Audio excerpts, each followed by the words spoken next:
सभी को प्रणाम, सभी को हमारा बहुत प्रेम और आशीर्वाद। आपकी कुछ जिज्ञासाएं, आपके कुछ प्रश्न जो आज मेरे तक पहुँचे हैं, मैं उनको ले रही हूँ। और सर्वप्रथम कल भारत का स्वतंत्रता दिवस हम सब ने बहुत प्यार से, श्रद्धा से, नमित होते हुए, वंदन करते हुए अपने राष्ट्र को भावभीनी प्रेम भरी श्रद्धांजलि मैं उम्मीद करती हूँ कि आप सब ने दी। पर वैसे तिरंगे को फहराना एक हिस्सा है सिर्फ उसका, और दूसरा बड़ा हिस्सा यह होना चाहिए कि आप हम सब टैक्स चोरी नहीं करें।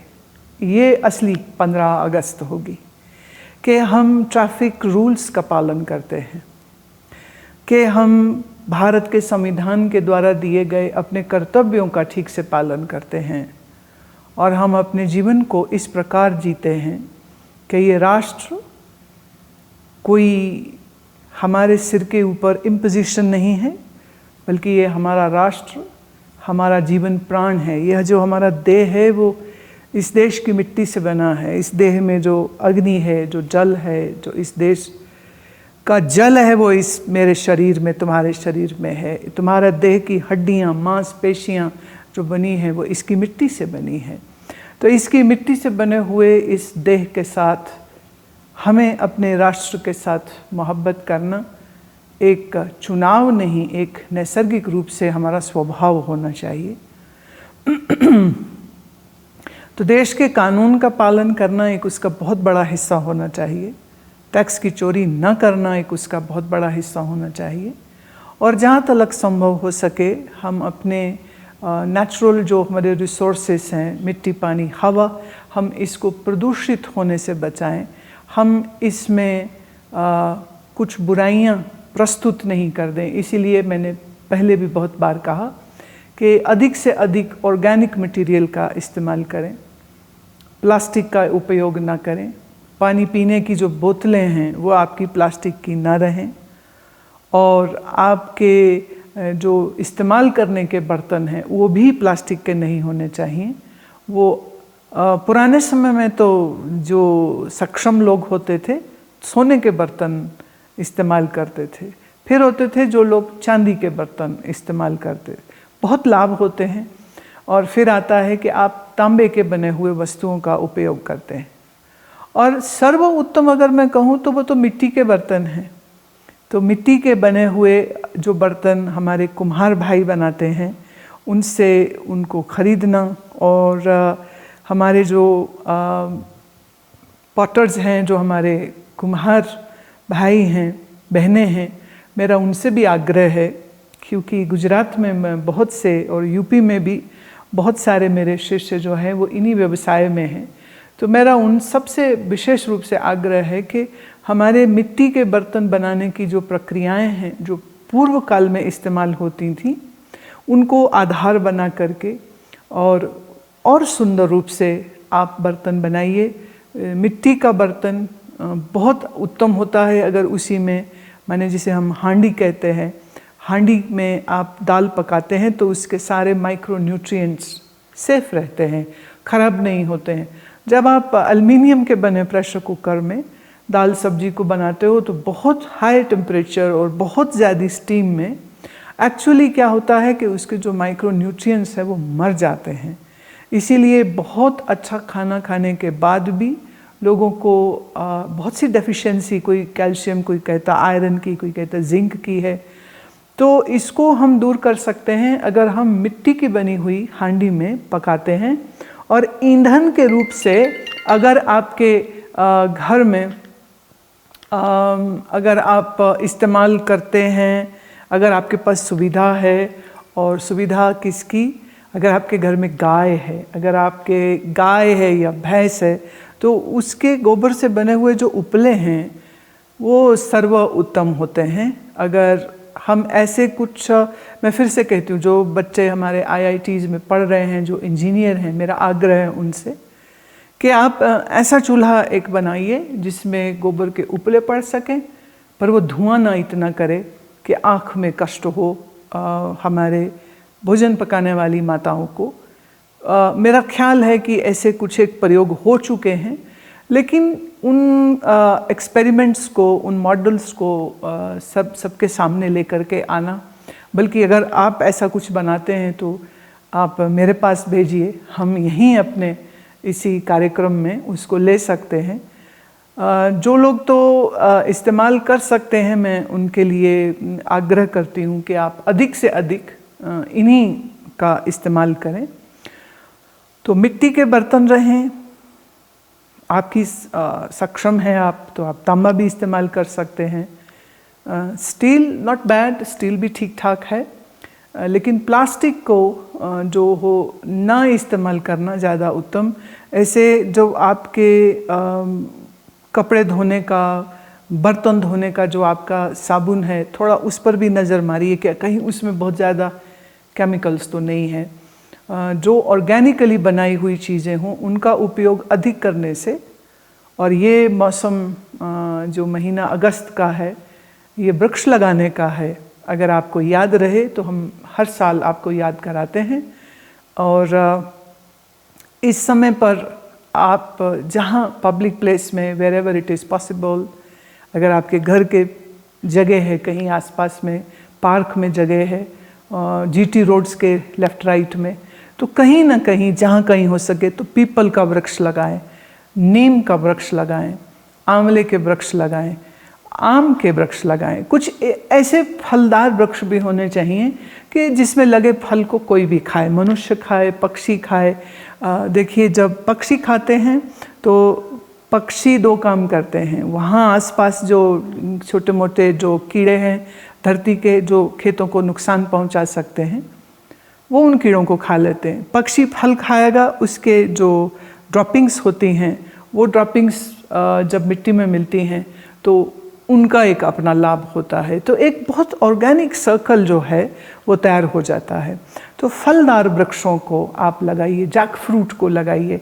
जैक फ्रूट ऐसा है कि आप एक बार लगा दीजिए तो कोई 5 से 6 साल में वो फल देगा, और फिर वो इतना फल देगा कि आपका पूरा मोहल्ला उसको खा सकता है, आपका पूरा गांव उससे खा सकता है, और फिर इतने बड़े बड़े उसके जैक फ्रूट्स लग जाते हैं। आपके क्षेत्र में जो फल मिट्टी, पानी, जलवायु के अनुसार लगाए जा सकते हैं, उन वृक्षों को आप अवश्य लगाइए। और अब आते हैं आपके भेजे हुए सवालों पर। प्रश्न आया है आधार, बहुत सुंदर नाम। प्रश्न है अंग्रेजी में, सो मैं अंग्रेजी में उत्तर दूंगी। I have been practicing asanas and pranayam for 2 years now, as per the learning in Shivir, in ashram. Last few days I have been able to sit around half an hour only continuously to do pranayam or chanting for 30-40 minutes, take a break, then do shavasana, then repeat again. Beautiful. Different pranayam or chanting for some time. I want to do these sittings in part without breaks. Will that happen in time? I need to be patient, or there is something else what I can do to achieve this, or is it something wrong which I am doing? Adhar, you are not doing anything wrong, but my suggestion is that as your asana practice will get deepened, the more flexibility in your muscles will come, your joints will become more supple, and then with the firm resolve, when you will sit down, then the body will not create any obstruction in your practice. We really need to take care of our body. So practicing at least 5 to 8 Surya Namaskar, what you learnt in ashram. Please do that, and also follow up the rest of the series, asanas which you learnt. And be very calm when you are practicing, and most important part is feel your muscles and joints and other body parts when you are moving your limbs. When you are moving, at that time you need to feel it. You can do an asana while being totally unconscious, or you can do the asana by being very conscious. For example, like if I now have a look at my hands, I can feel, without looking at the hands, it's just to give you a demo. Where my little finger is, where third finger is, the second finger is, the first finger is, or the position of my thumbs. And the sensations which are happening at the back of my palm, and the sensations which I can feel in the palm itself. So you need to just move this attentiveness to your all body parts when you are doing an asana. For example, you are standing in a Tadasana. Then your feet are firmly on the ground. Try to focus on the sensation of the touch of the mat, the solidity of the ground, and let it be felt through your heels, through your toes, through the arch of your... Now, where is the arch of your foot? Can you feel the arch of your... Now, it will take a time to actually develop this attentiveness, because our arch is a place where usually our attention doesn't even go. Then the side of the foot. So when you are standing in the Tadasana, your feet, left and right foot, what is the feeling? What part you can't feel? So be aware of all that. And similarly, where are your hands? If you have moved your arms, say, upwards in Surya Namaskara, then can you feel your shoulder? Can you feel the socket of your shoulder? Can you feel the elbow? Can you feel the forearm? Can you feel the upper arm? Can you feel the back and the front of your hand? So the attentiveness towards the body part is the very, very important section of the asana, which usually people don't pay attention to. And sometimes they just make asana also like a PT, happening. It's like just a physical training. But asana is an asana when you do it with attentiveness, while being conscious of your body parts, while being aware of your eyes. Now when you're looking, now I'm looking at the camera at the moment, so there is a detailing of the camera. I can see the 3 rings inside the lens, I can see the external body. So the most important part is when you hear, then be aware of that. When you see, what you see, be aware of that. When you touch, feel it.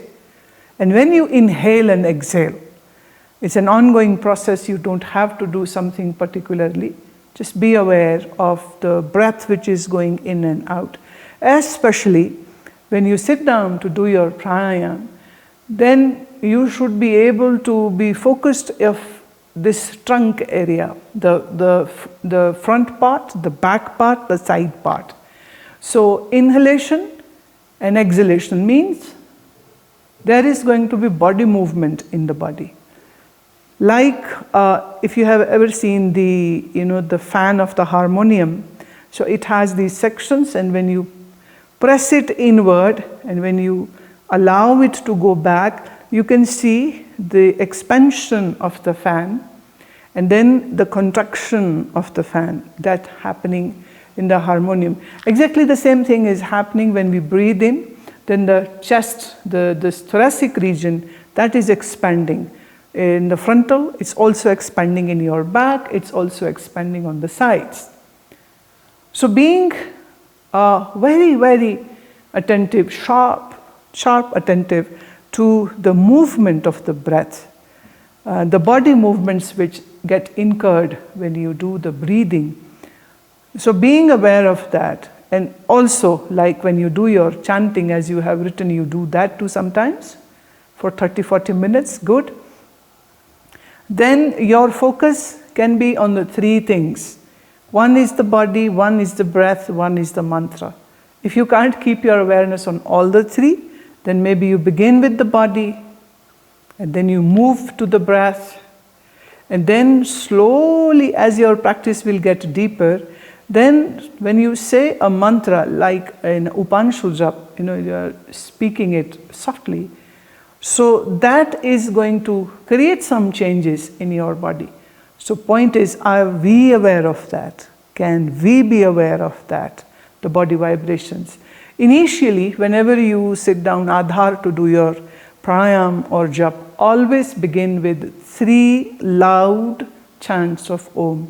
You inhale and then you exhale, and then after doing 3 deep breaths, you inhale and loudly you chant Om, and at that point make sure that you are either keeping your awareness at the top of your head or at the third eye, what we say, the Agya Chakra, the Bhru Madhya, right exactly here. So either here or here, you keep your attention there and you do the 3 times long chants of Om. It's like praying to the divinity that let my all energies be in sync with my session and with this great surrender to Almighty. You don't just do it mechanically, you do it willfully, you do it consciously, and you do it with great devotion. So in time, what will happen is as your attention and awareness will increase, so would be your ekagrata, the one-pointedness of the mind. That will come very handy. And what happens is that when the mind goes into this kind of calm state, it doesn't matter then whether body is in a little bit uncomfortable position, whether you are little bit aware of the body, yes, that it is, but your mind is so involved in experiencing this calmness, this quietude, this joy, that it doesn't matters at all that it had been 30 minutes or 40 minutes. Then the session will get very obviously and automatically very elongated. Second question is from Anuradha. What should I do to make my mind powerful and peaceful? My parents expect much from me and I try my best to do what I can to satisfy them, but I'm facing stress when I start studying and performing asanas. How can I tackle this problem? Anuradha, this is, I believe, very normal in our Indian family system that parents have huge expectations and children are supposed to fulfill that. But both parties, meaning the parents and the children, have to understand this, that the child should be given the space to do what the child wants to do, and the child should be very focused about what his or her capabilities are. So it is like we increase our abilities and we increase our potentialities patiently, and we have to give some space to the parents. Maybe their parents, meaning your grandparents, might be a bit hard on them. So how to make your mind powerful? Very simply, do the asanas without any stress. As I have already explained in my earlier question, that is of Adhar, and that is how you should do your asana. And if you follow that, then in time you will be in a good state of mind.